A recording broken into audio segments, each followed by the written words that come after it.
Então, minha história foi assim, na minha época, né, como eu tô com uma certa idade, na minha época, quando eu morava aqui na Vila Penteado, né, Sim. meu negócio era jogar bola, né, a minha vida meu sonho era ser um jogador de futebol, como todos os garotos da periferia, né, pra ter uma vida Tem um caminho melhor. mais fácil. Caminho mais fácil, né, entendeu? O negócio era esse daí, eu tinha um campinho em frente à minha casa, né, ali em frente ao 45, ali tinha campo. Mas você tinha o dom pra jogar ou só era perna de pau pra caralho? Eu jogava bem, jogava até que bem. Não era um craque, né? Mas também eu não era assim eu podia jogar em qualquer time assim, de Vargem assim e eu conseguia. Que não passava jogar, vergonha. Não passava vergonha, né? Eu tinha meu limite assim de futebol, né? Sabia a posição certa, né? Tinha o que eu tinha de bom assim era a vontade da vitória, né? Vitória não gostava de perder. Então eu tinha esse instinto, né? Esse instinto de querer sempre ganhar, né? Então isso daí me ajudou bastante no esporte, né? De ser determinado naquilo que você se propôs a fazer. Então no boxe, esse daí me ajudou bastante. E você começou lá? Aí eu comecei com o seu Ralf lá no BCN. O BCN ficava ali na ladeira Porto Geral.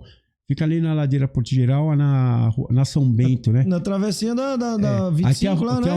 Tem a vargem, não tem uma ruazinha de quebrada assim? Sim. Então, é ali que tinha uma academia ali em 81, né? 81, tinha 16 anos para ia fazer 17, tinha 16 Mas você passou e você viu ou você falou, meu, preciso procurar um boxe? Aí eu estudava aqui no Raul Fernandes, né? Raul Fernandes. Sei onde que é? Então, eu estudei no Raul Fernandes, me formei, eu fiz até a 8ª série no Raul Fernandes. Aí do Raul Fernandes, um dia não teve aula, eu fui embora e ia passar uma luta de boxe, né? Uma luta de boxe que era o George Foreman e Joe Carey, que eles denominavam na época como a Esperança Branca, né? A Esperança Branca era o Joe Carey, que ia lutar com o Foreman, né? Então, o Joe Carey era o... porque nessa época aí o esporte era de negão. O boxe sempre foi, de verdade. Na verdade, sempre foi pra negão. Então... a galera os negão sempre deu mais... Na época... Os maiores campeões, né? Na época, por exemplo, no peso pesado, quem imperava eram os negros, né? Eram os negros, né? Eram os pesos pesados, os americanos, né? O George Foreman, Ken Norton, né? Joe Frazier, Jerry Rios, né? Tinha vários, né? Tinha vários campeões. Muhammad Ali, né? Sendo comentário. Então esse dia ia passar uma luta, né? Aí eu falei, quando teve aula à noite, eu falei, aí eu tinha um parceiro que chamava Oswaldo, né? Faz muito tempo que eu não vejo esse meu camarada. E aí eu fui na casa dele assistir. Aí esse dia eu vi essa luta. Por quê? O que acontece? Como o boxe é um esporte assim que tem uma fama assim que, não digo hoje, né? Mas antigamente tinha uma fama que o lutador ficava louco, ficava xarope, né? Tinha essa fama, né? Eu era moleque, então eu falava, pô... Aí os caras falaram, aquele cara lá luta boxe, né? Entendeu? Não existia nenhuma luta, não existia Kung Fu, né? Karatê, né? Mas não existia assim Muay Thai, essas lutas que tem hoje, MMA. Era puro mesmo boxe, né? Boxe, né? Então as pessoas... Tinha aquele receio, aquele respeito, né, com o lutador de boxe.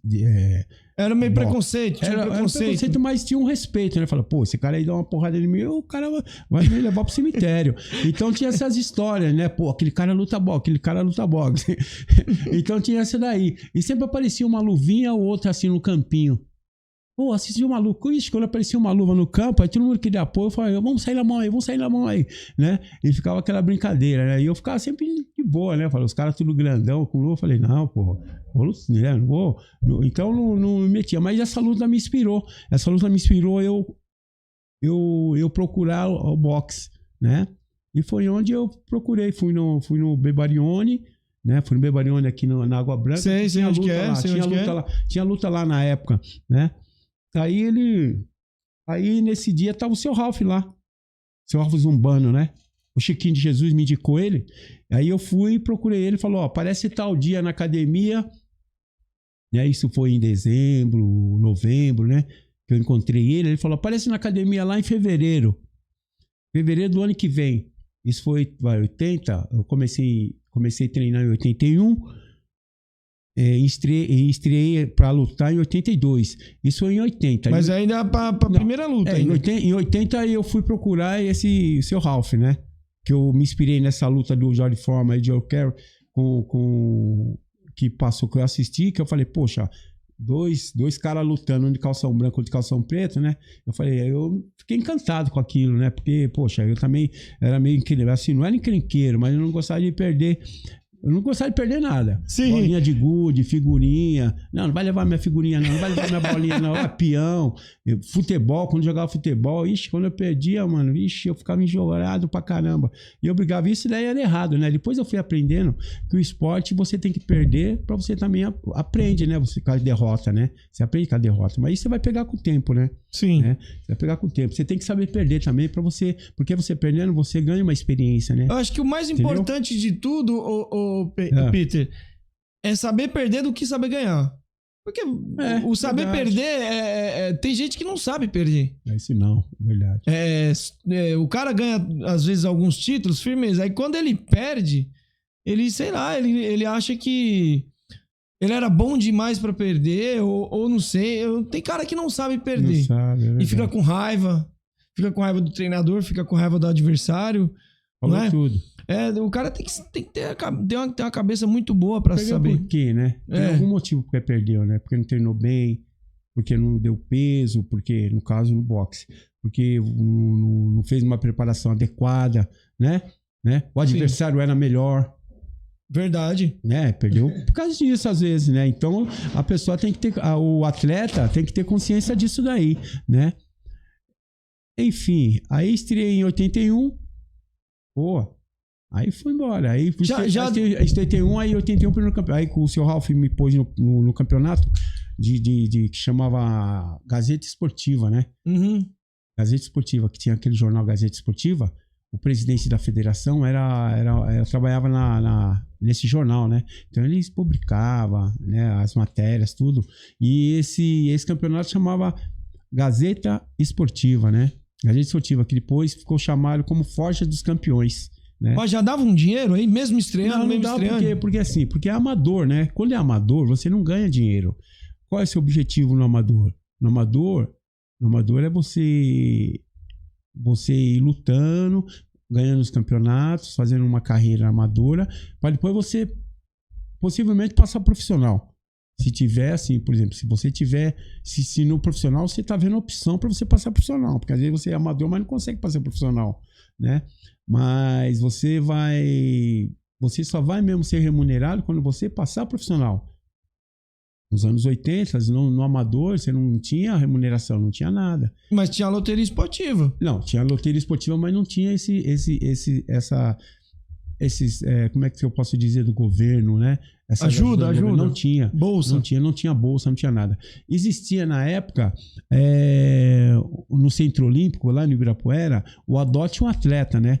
Que que ele pegava os melhores atletas de todas as modalidades e pagava meio salário mínimo, 1980. Pagava meio salário mínimo para esses atletas. No Cruzeiro ainda, na época do Cruzeiro. Na época do Cruzeiro, Então pagava. Quem que passou na Adote um Atleta? Hortência, Paula, João do Pulo, né? O Chiquinho de Jesus. Pô, João do Pulo, cara. Todos esses atletas passou nesse Adote um Atleta, que era no Ibirapuera. Aí quando eu estreiei na Forja, eu fui campeão da Forja de Campeões, fazendo 5 lutas, ganhando as 5 lutas, né? Sendo considerado, né, modesta parte, o melhor do torneio, o melhor atleta do torneio, né? Então isso daí me motivou. Mas só que como você falou, eu não ganhava dinheiro, não tinha assim uma motivação para você financeira, né? Não tinha uma motivação financeira. Então não tendo a motivação financeira te desanimava, né? Mas enquanto partida eu sabia que existia esse Adote um Atleta, né? E eu, como gostava de jogar bola, né? Então eu fazia paralelo isso daí, né? O boxe e o futebol. Mas só que o futebol também não dá remuneração para você chegar a um patamar onde você podia viver daquilo, né? E a competição no futebol também é muito acirrada, né? É muito acirrada, ela tem muita gente, né? Então você tem que ser super, né? Tem que ser diferenciado, né? E tem um empresário hoje, né? E o boxe depende só de você. O boxe é individual, né? Só depende de você. Mas enfim, depende de você, mas só que essa dependência de você faz com que você se dedique. Você tem que se dedicar muito mais. Não, você não se dedica 100%. Será, cara? Não se dedica 100%. Por quê? Depende de você, mas você não tem a possibilidade de se dedicar 100%, porque você precisa trabalhar, você tem sua família, você depende da sua família. Quem trabalha na sua casa é só sua mãe. Né? Você com 16 anos, 17 anos, poxa, você tem que ajudar sua mãe. Você tem que... Aí no meu caso foi esse daí. Eu precisava de ajuda da minha mãe. Eu falei, pô, minha mãe trabalha em casa de família, entendeu? Eu falei, poxa, eu era o único homem da casa, né? De 5 irmãs, 6 irmãs. Eu era o único homem, né? O quarto, né? Eu era o quarto. Então, quer dizer, quando eu comecei a ficar numa certa idade, com 16, né? Com 16 eu falei, pô, eu vou procurar o meu sonho é ser adotado como atleta. Aí eu fui no Centro Olímpico, como eu fui no Centro Olímpico e consegui essa oportunidade de ser patrocinado, uma espécie de patrocínio, né? De ser escolhido, né? Como atleta do Centro Olímpico, do Adote um Atleta, né? Sim, mas pra você conseguir essa bolsa aí, era... Como que você tinha que fazer? Você tinha que lutar ou você só treinava? Tinha que ser campeão, tinha que ter sido campeão. Você tinha que chegar e mostrar o título pros caras. Não, eles já sabiam. Já sabiam. Eu fui campeão da Forja, então eu fui iniciado, né? Então eu fui, praticamente eu me solicitei, né? Pedi, eu fui na pessoa certa, consegui eu resolvi o meu currículo e tal, e falou, Pet, você vai ficar aí um tempinho fazendo o teste. Aí eu só tinha campeão do mundo, não digo, só tinha campeão brasileiro, campeão paulista, campeão internacional lá quando eu fui, né? Nessa época tinha quem de brasileiro, assim, de nome nessa época? Você tinha... De nome, assim, lá, assim, por exemplo, de nome não, porque não tem, porque de nome você só vai conhecer quando é de nome, quando a pessoa ganha medalha olímpica, aí você conhece porque sai na mídia, tô falando boxe, ou quando é profissional e disputa um título internacional. Né, você vai conhecer, por exemplo, na época, nos anos 80, não tinha muita essa divulgação. Tinha jornais, né, mas não tinha assim muita divulgação relacionada ao esporte, o boxe, né, na época que eu estreiei. Né? Mas tinha o jornal, que era a Forja dos Campeões, que era a Gazeta Esportiva, né, que existiu muito tempo, né, e aí divulgava, mas não tinha muita gente conhecida, né, como eu vou falar para você não vai saber, mas teve muitos atletas bons.